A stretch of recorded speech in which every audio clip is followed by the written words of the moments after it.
திரு சேலம் மணிகண்டன் ரொம்ப ஏமாற்றத்தோட எண்ணுறீங்களோ? அவர் வந்துருவார், எப்படியும் வந்துருவார், எப்படியும் கூட்டணி வந்துரும் அப்படின்னு உங்க முன்னோடிகள்லாம் தொடர்ந்து சொல்லி வந்தாங்க. எப்படி தாக்கியிருக்கார் பாத்தீங்களா? தந்தி டிவி நேயர்களுக்கு வணக்கங்க. எதிரொலி கேக்குது. என்ன விஷயம்னா, எதிரொலி கேக்குதா? சொல்லுங்க. சரியா இருக்குங்களா? எஸ் கோ ஹெட். தந்தி டிவி நேயர்களுக்கு வணக்கம். அதான் ஹரிகரன் வந்த உடனே எனக்கு கலப்புரை ஆரம்பிச்சிட்டாருன்னு நினைச்சேன். நான் ஒருபோதும் வந்துருவாரு அப்படின்னு நான் எந்த காலத்திலயும் சொன்னது இல்லைங்க. கட்சி தலைவர்களே அதிமுக சொன்னாங்களே. தவறுங்க, மிக தவறு. அது வைகை செல்வன் மாதிரி மூத்த தலைவர் போய் நேத்து அவர் ஏதோ முன்னாடி புரட்சி தலைவர் படத்தையும் பேரறிஞர் அண்ணா படத்தையும் வச்சிருக்கிறார் அப்படின்னே அவர் அதிமுகவோடு வருவதற்கான சமீட்சை என்று தோன்றுகிறதுங்கிறதுலாம் ரொம்ப அபத்தம்.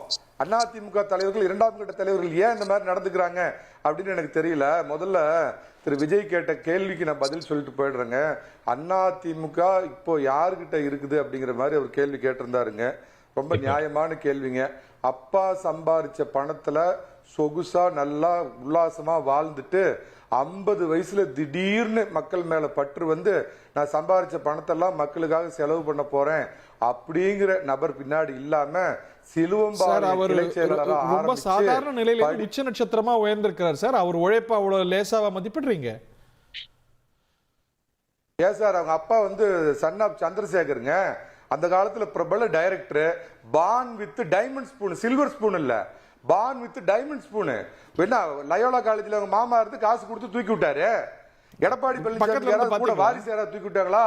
சிலுவம்பாளையத்திலிருந்து சாதாரண கிளை செயலாளர் ஆரம்பிச்சு படிப்படியா உழைப்பாள கட்சியில முன்னேறி அடுத்தடுத்த கட்டத்துக்கு புரட்சி தலைவியால் அடையாளம் காட்டப்பட்டு 89 ஒரு சின்ன பையனா இருக்கிறப்ப முதல்ல சட்டசபை எம்எல்ஏவா ஆகி இன்னைக்கு இந்த கட்சியுடைய பொதுச் செயலாளரா 1.5 கோடி தொண்டர்களால பொதுச் செயலாளராக ஏகமனதாக ஏற்றுக்கொள்ளப்பட்ட தகப்பன் சாமி பழனிசாமிங்கிறவர்கிட்ட அதிமுக பத்திரமா இருக்குது அப்படிங்கிற செய்தியை முதல்ல அவருக்கு சொல்லிடுறேன். எனக்கு இன்னொரு சின்ன டவுட் ஹரி. இவர் அதிமுக பத்தி ஒரு கேள்வி கேட்டாரு. தாவேகாவோட உண்மையான ஒரிஜினல் ஓனர் யாருன்னு எனக்கு சந்தேகம் வருதுங்க. இவருக்கு பின்னாடி இருக்கிற சில ஒரு குறிப்பிட்ட மத அமைப்புகளா, லயோலா காலேஜா, லாட்ரி மருமகனா, இல்ல முதல்வரோட மருமகனா? இவர் யார்? எடப்பாடி பழனிசாமி கூட கூட்டணிக்கு வாய்ப்பு இருக்கா அப்படிங்கும் போது சரி, நிறைய அதெல்லாம் அந்த சந்தேகம் எல்லாம் உங்களுக்கு வரலையா? நான் அப்புறமே சொல்லிட்டு இருக்கேன், அவர் வரமாட்டார், அவர் எதிர்பார்க்காது சார், அவர் வரமாட்டார். நான் இன்னொரு முக்கியமான தகவல் உங்க தந்தி டிவியில் ஏற்கனவே பதிவு பண்ணேன்.